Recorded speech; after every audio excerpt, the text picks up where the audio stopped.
Hi, my name is Kristen Gibbs and this is CC Cycle 2 Week 19. These are some tutor ideas that we did in my class and I'm going to go ahead and dive on in and let's get started. We started off with history, which was tell me about the Korean War. I passed out all of these musical instruments to all the kids and they randomly picked their instruments and then we started making the music, and then when we get to the part where it says stop, we stop the musical instruments and then we continue singing the song. So it would kind of sound like this. In 1950, General Douglas MacArthur led the United Nations forces to stop Communist North Korea from capturing all of South Korea during the Korean War. And that's what we did for history. I also use these to show them what we're talking about, and this is from CC user Keppel. Moving on to our next thing, we talked about our science and what is the first law of thermodynamics. And so the first law of thermodynamics, I use the song from Barney, I Love You. You love me, we're a happy family. And so the first law of thermodynamics states that energy cannot be created or destroyed. And then what we do is I had each of the kids play with these games, and they're like where you try and catch the rings onto the games, and then we compete doing this until we have a winner, and the one who is able to get the most amount of rings on the hooks wins the smelly. And so that was while the kids were playing that game, the other kids were learning the hand motions, and it's the first law of thermodynamics states that energy cannot be created or destroyed. And the next thing we moved on to was our geography. We're learning about Southeastern Asia, and so what we did is we have the map, and then I have the children use their dry erase markers and the drawing them, finding them, locating them, and then erasing them, and then restarting. But for this week, I have some chopsticks, and I used the chopsticks for all of the kids to locate the places as we sang the song, which was to Alleluia, Alleluia, Alleluia, Alleluia, praise to the Lord, and that's North Korea, South Korea, Taiwan, Philippines, and Guam. Let me see. North Korea, South Korea, Taiwan, Philippines, and Guam, Southeastern Asia. And then we repeated it. North Korea, South Korea, Taiwan, Philippines, and Guam, Southeastern Asia. And all the kids thought it was really fun getting to use the chopsticks. And I also brought another pair of Hello Kitty chopsticks that they had a lot of fun using these chopsticks to locate on our maps. And then moving on to our next song, which was English, a gerund. We have a child named Jaron in our class, and so they thought it was funny when we pointed to a gerund, and meaning, oh, a gerund is the present participle verb form used as a noun, verb form used as a noun. A gerund is the present participle verb form used as a noun, verb form used as a noun. And this song is Oh My Darling. And while we did that, we had the kids play this game, which is like all the fishes go inside, and then the child, as it went around, the one who had the most number of fish that they were able to draw out wins a smelly. And we actually had two that were able to pull out 2 fish, and they tied, so both of them got a smelly for that. Moving on from our language, we had a circle, and this is our math. The area of a circle equals pi times the radius squared, and pi equals 3.14 and more. And so that's exactly what our song was. And it's the area of a circle equals pi times the radius squared, and pi equals 3.14 and more. And then I passed out these circles, which were like baking cups, so that they can see the area of the circles. And then each kid got one of these circles, and it goes, the area of a circle equals pi times the radius squared, and pi equals 3.14 and more. And so if we put the entire weeks together of all of the different things that we've been learning, it starts off with the area of a rectangle equals length times width. The area of a square equals length of its side squared, s squared. The area of a triangle equals 1/2 base times height. And then the area of a circle equals pi times the radius squared, and pi equals 3.14 and more. And you can clap and more. That's what we did for math. Moving on to our Latin, we are doing first conjugation endings perfect tense.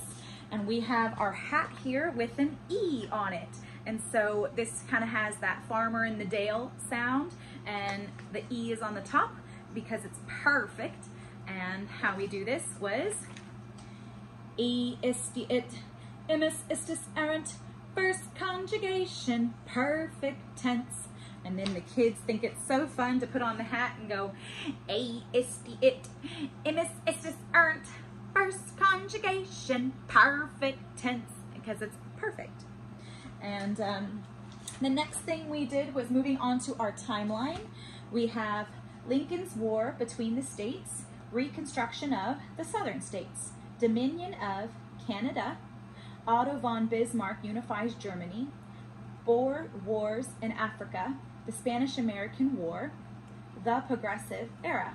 And so how that sounds is we are doing hand motions to this, and we start off with Lincoln's War between the states, Reconstruction of the Southern States, Dominion of Canada, Otto von Bismarck unifies Germany, Boers Wars in Africa, the Spanish-American War, the Progressive Era. Putting that together one more time. Lincoln's War between the states, Reconstruction of the Southern States, Dominion of Canada, Otto von Bismarck unifies Germany, Boers Wars in Africa, the Spanish-American War, the Progressive Era. And that's what we did for timeline. Moving on from all the different things and activities that we can do in timeline, I also keep just a bag full of other things that we can do. And I have puppets in here, I have scarves, I have these sticks that say like different things that you can do. I also keep like a funny guy, we can make faces. I keep the dice that has like different things, sitting or patty cake, plugging your nose or spinning, little puppets. And the kids have a lot of fun with that, just doing the different things in case I need an idea. But moving on from our memory work, jumping into our orchestra. What we did for orchestra is I keep another one of these science boards, and in the science board it has the different string families, it has the different composers we're going over, the orchestra song, and some of the vocabulary and the different time period that we're working on. This is actually last cycles. And then what we do for orchestra is, for today, I have a bag full of these popsicle sticks, and on each of the popsicle sticks are the family in different colors. So the pink is for the brass family, the blue is for woodwind, the yellow I believe is for percussion, and green is for the string family. So I have all the kids pull out the different things, and on each of them are different instruments that are part of that family. And then I have an app that I'm able to show them what each of those instruments sound like, and then they can hear them. And then the other thing is we read some books in our about the orchestra, and then we looked at the timeline, and then we also talked about the periods that we're in and the 3 composers that we're going to be going over this next couple of weeks, and that's Beethoven, Brahms, and Dvorak. And we're learning about the classical period and the romantic period. And then the children also have some of their like music books that they're able to draw. This week, the kids drew in their orchestra books the string family, and then they drew the instruments that are a part of that string family that we're learning about, and they labeled them. And then the next thing is we jumped on into our presentation. Our presentation is, we're doing gestures. And so I have this board, and gestures, hand gestures when used appropriately can be a useful tool to focus your listener's attention. And so that's what we worked on this week in presentation. And then moving on into our science, we're learning all about the airplanes and aerodynamics. And so I wrote out a paper full of different things to talk about, how all the different airplanes are not going to fly the same distance. They won't fly the same way. They might be curvy. Some might fly in a straight line. Some might fly really high. And then what the engineering of planes and the 4 forces that act upon our airplanes as they're moving, and that's weight, lift, drag, and thrust. Weight is the force of gravity pulling on the mass of the plane. Lift is the force pushing up on the plane. The drag force is the friction of the plane as it moves in the sky, and thrust is the force of the engines as it pushes the plane through the sky, and how those are in action in taking off, flight, and descent and landing. And then I always use our scientific method song, and then what we did was we assembled, everybody in class assembled the exact same airplane. It was a little challenging and difficult, but all of the children did a great job just sticking together, trying to follow directions, and keeping quiet was also very key. Some of them were getting a little frustrated, but they really did a good job. And so starting off with just that devotional in the Indescribable book, and then all of the children were able to pick their different airplanes in an instruction book, and then their homework was to take one of these home, and then I screenshotted all of the different instructions, because these are all different planes. They were able to follow the instructions and assemble it and bring it back on our last week and test it out, and we're going to do an experiment to see which one flies the highest, which one flies the furthest, which one does a straight line, and those different kinds of tests. And then we built this airplane, and we did this one all together. So all the kids are going to do their unique airplane and see which one is going to be the best. They also picked which one, and then we all did this exact same one, assembled it all together at the same time. And this one was a nice, easy one, so I recommend this one. We did try the hammerhead, the squid, and it was really challenging. But practicing these airplanes before we get started is, I think, the key. But that's what we did in class today. I hope you enjoyed. I'll see you next week. Bye.